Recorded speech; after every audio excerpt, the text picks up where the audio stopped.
Shi so yana da sauƙi a cikinsa inda ƙauna ko da kuna da tazara ba ku shan wahala.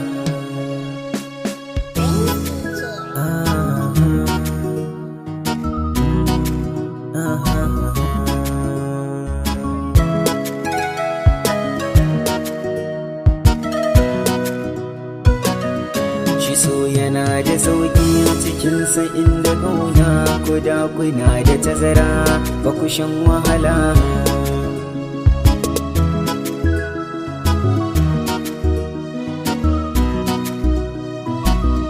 Shi so yana da sauƙi a cikinsa inda ƙauna.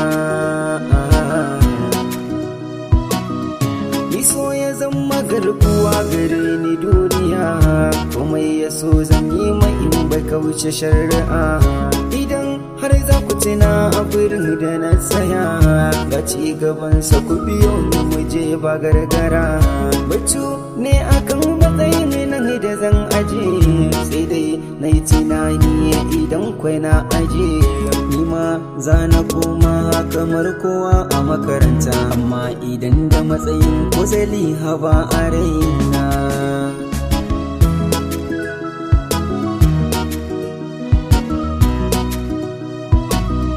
Abun a tashi kullum abin yana ta damuna, domin ina ganin ta ba halin in mata magana.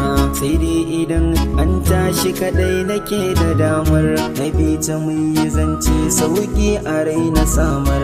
Domin ƙaunar Zaliha ya bi dukkanin jikina, har ya taɓan kwakwalwa ba ni son ganin watanta. Farin ciki guda ne na ganni gani gata, wallahi zana rantse a so banda kamar ta.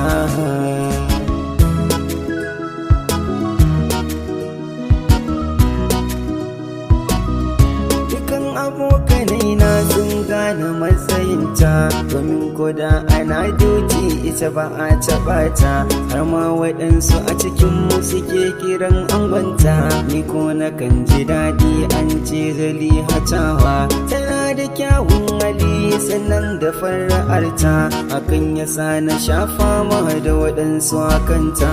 Amma a yanzu na yi nasaratin da na rike ta, tana a zuciyata abadan ba zan cirewa.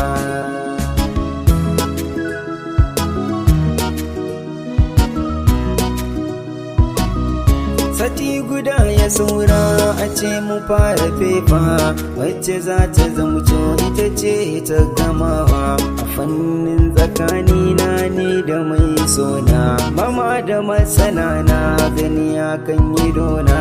Domin ina zuwa hira har kofar gida ma, ranar da safe karfe 7 a makaranta. Ranar ni ne akan duti da aboki Ali, ranar na fara kallon wata sabuwar ɗaliba.